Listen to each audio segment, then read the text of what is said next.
ஐயா, எனக்கு அடுத்தடுத்த பயிற்சிகளை தொடர்ந்து வழங்கி வாருங்கள். நான் இன்னும் உயர்நிலை பெற வேண்டும், முழுமையை அடைய வேண்டும், பூர்ண நிலையில் திளைக்க வேண்டும் என கேட்டிருந்தீர் இல்லையா? உங்களுக்கான பதில் இதோ. இந்த யோகம், அதில் நான் கொடுக்கும் பயிற்சியால் வருவது பாதி பங்குதான். மீதி பங்கு ஒரு பயிற்சியில் நீங்கள் ஆழ்ந்த ஈடுபாடு கொண்டு உள் அனுபவங்களை பெற்று அதில் பூர்ணமாய் திளைக்கும் பொழுதுதான் அடுத்த நிலைகளை பெறுவதற்கான தகுதி உங்களுக்குள் வாய்க்கிறது. உதாரணமாக பிராணாயாமம், அதில் ஆழ்ந்த ஈடுபாடு கொண்டு நீங்கள் பயிற்சி செய்ய செய்ய 72,000 நாடி நரம்புகள், 96 தத்துவங்கள் தூய்மை அடைகிறது. இந்த தூய்மை அடைதலில் குண்டலினி விசிரிம்பித்து அது அற்புதமான நிகழ்வை தருகிறது. முதலில் பிராணாயாமத்தில் ஆழ்ந்த ஈடுபாடு கொள்ளுங்கள். அடுத்ததாக இந்த உடல், இந்த யோகத்திற்கான பக்குவ நிலையை பெற வேண்டாமா? அந்த பக்குவ நிலையை அடைகையில் அடுத்து குண்டலினி. இந்த குண்டலினி வெளிப்படுவதற்கு இந்த உடல் அமைதியான இருப்பு நிலைக்குள் வர வேண்டும். ஆகவே பிராணாயாமம் அத்தியாவசியமாகிறது. சரியான இருப்பு நிலையில் நீண்ட நேரம் அமர்ந்து இருப்பதற்கு பிராணாயாமம் ஒரு துணை. இரண்டாவதாக குண்டலினி. இந்த குண்டலினி வெளிப்புற்று ஒவ்வொரு சக்கரமும் திறப்புற்று அதில் குண்டலினியினுடைய மகத்துவம் வெளிப்பட்டு ஆக்ஞாவிற்குள் வரும் பொழுதுதான் தசநாதங்கள் ஒலிக்க ஆரம்பிக்கிறது.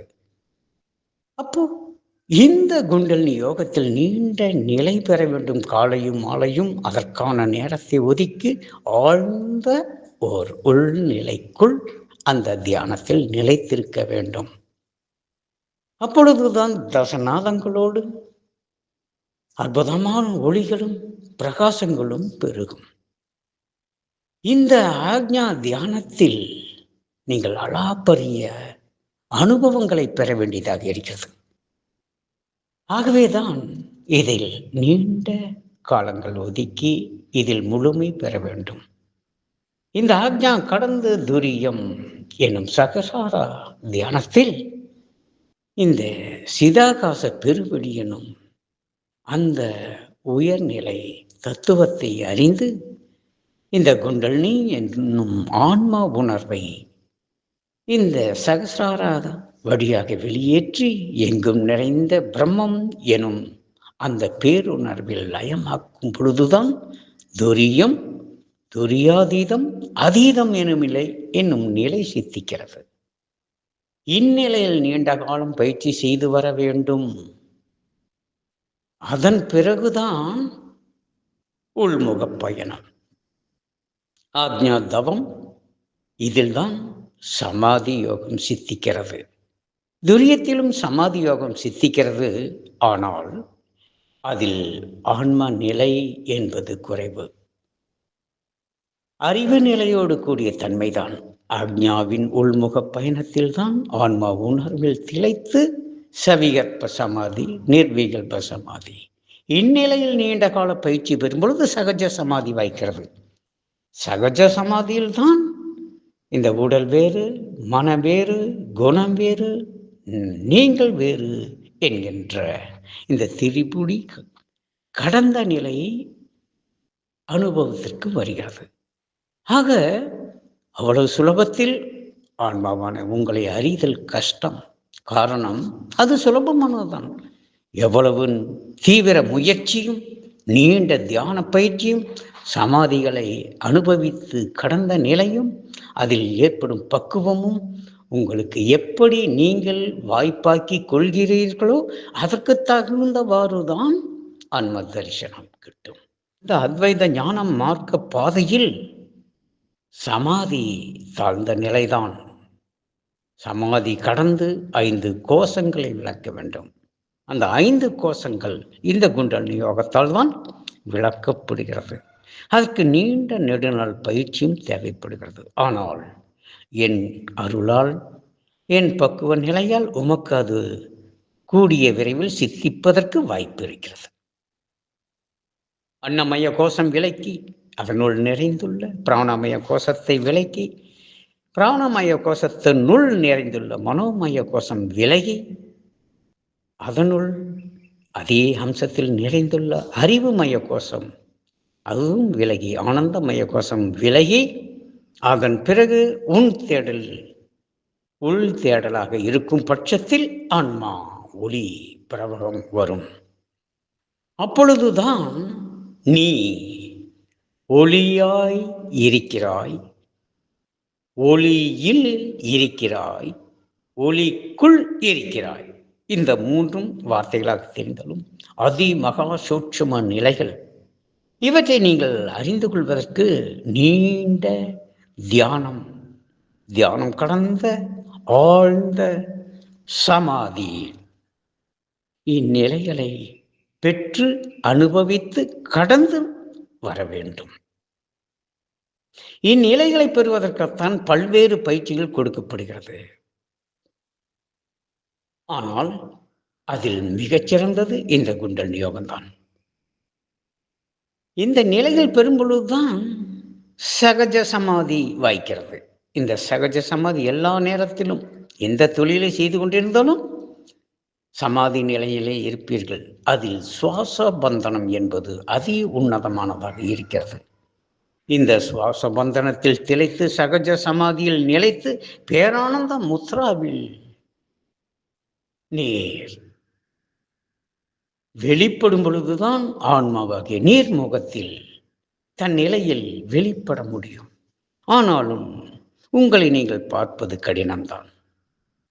ஆன்மா உணர்வு நிலையில் வெளிப்படும் நீங்கள், ஆன்மா ஆனந்த நிலையில் வெளிப்படும் நீங்கள், ஆன்மாவாகிய நீங்கள் அறிவு நிலையில் வெளிப்படும் நீங்கள், ஆன்மாவாகிய நீங்கள் ஒளி நிலையில் வெளிப்படும் நீங்கள், இதுவெல்லாம் நீங்கள் உங்களின் வெளிப்பாட்டை அறிந்து கொள்ளுதல் தான்.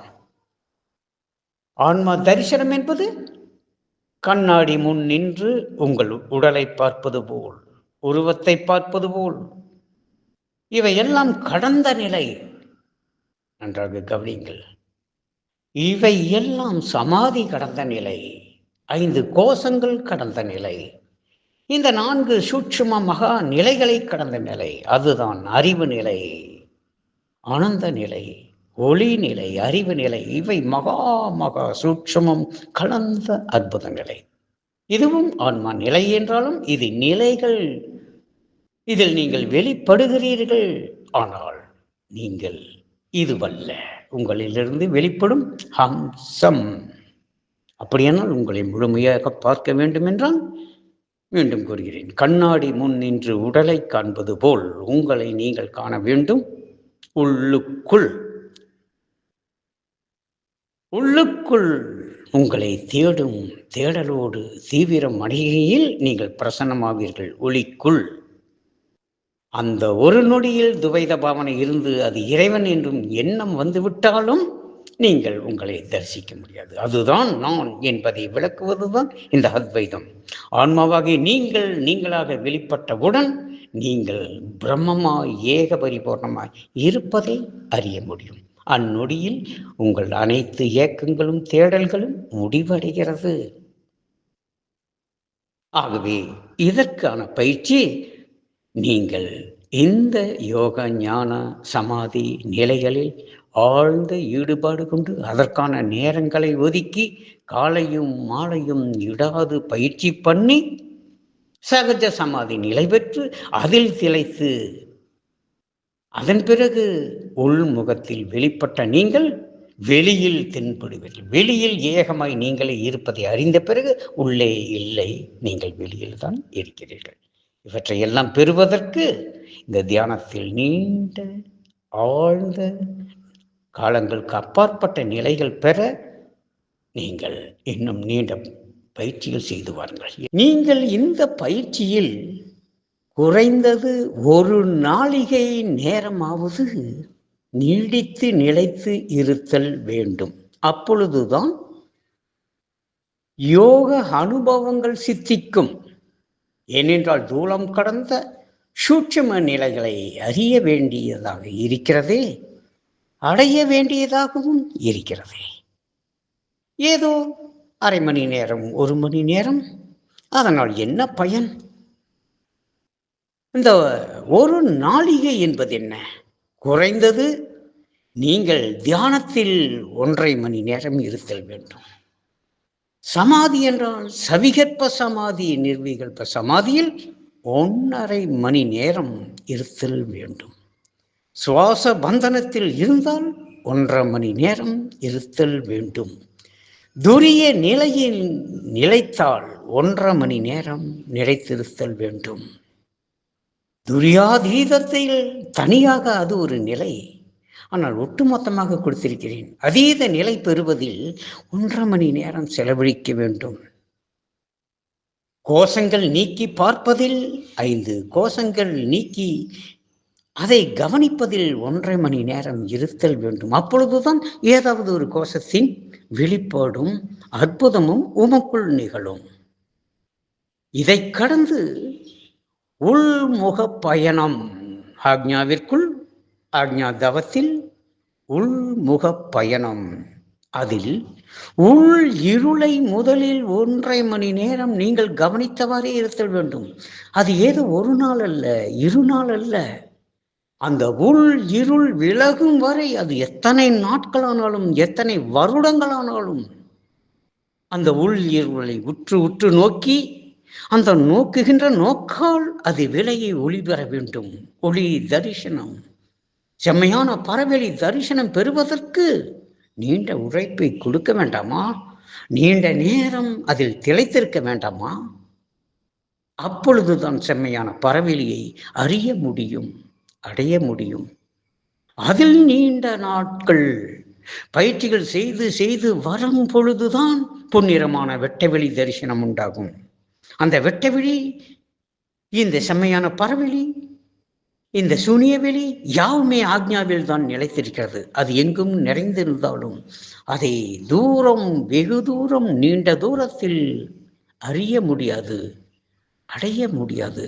சூட்சுமத்தில், மகா சூட்சுமத்தில் நிறைந்துள்ள தன்மையை அதை நீ அறிந்து கொள்ள முடியாது. ஆக்ஞாவில் தான் நீ இதை அறிந்து கொள்ள வேண்டியதாய் இருக்கிறது. வெட்ட வெளியிலே கொட்டி கிடக்குது, வேண்டியதை தொடலாம், நாமும் தீண்டியதை பெறலாம். காலத்தை மறந்து ஞானத்தை துறந்து மூலத்தை அறியலாம், நாமும் முக்தியை அடையலாம். இது என் பாடல். அப்படியானால் இந்த ஞான முக்திக்கான நேரங்கள் அதிகரிக்கப்பட வேண்டாமா? ஆனாலும் என் அருகாமை உமக்கு இவற்றையெல்லாம் உடனே சித்திக்க செய்கிறது என்பதை நினைவில் கொள். என்னை விட்டு விலகினால் இவையெல்லாம் விலகிவிடும். ஆகவே தான் மாதம் ஒரு முறையாவது வந்து இந்நிலையை பெற்றுச் செல் என்கிறேன். நான் உங்களை துரிதப்படுத்தவில்லை. நீண்ட நெடும் பயிற்சியாக்கும் முயற்சியில் ஈடுபாடு கொள்ளுங்கள். ஏனோ தானோ என்று செய்வது ஒருபோதும் தியானமாகாது, சமாதியாகாது, சுவாச பந்தனமாகாது. நீங்கள் செய்யும் பொழுது அது சித்திக்கும், அடுத்த நொடி மறைந்து போவதற்கு காரணம், மீண்டும் குறிப்பிடுகிறேன், ஒவ்வொரு பயிற்சியையும் குறைந்தது 1 நாளிகை நேரமாவது நீங்கள் அதில் திளைத்திருக்க வேண்டும். இது என் அன்பு கட்டளையும் கூட. காரணம், அப்பொழுதுதானே நீங்கள் உயர்நிலை பெற முடியும். இந்த தூலம் கடந்த, சூட்சுமம் கடந்த மகா சூட்சும நிலைகளை அறிந்து, அதன் அனுபவங்களை பெற்று, அவற்றை கடந்து தானான தன்மயமாய் திகழ உங்கள் பயிற்சி முறைகள் நீண்ட காலங்களாக, நீண்ட நேரமாக, நீண்ட நிலையில் நிலைத்த தன்மை பெறுவதாக இருந்தால் உங்களுடைய இயக்கம் அப்பொழுதே பூர்த்தி அடைகிறது என்பதை உணர்ந்து கொள்ளுங்கள். என் அன்பு நிறைய அருளாசி.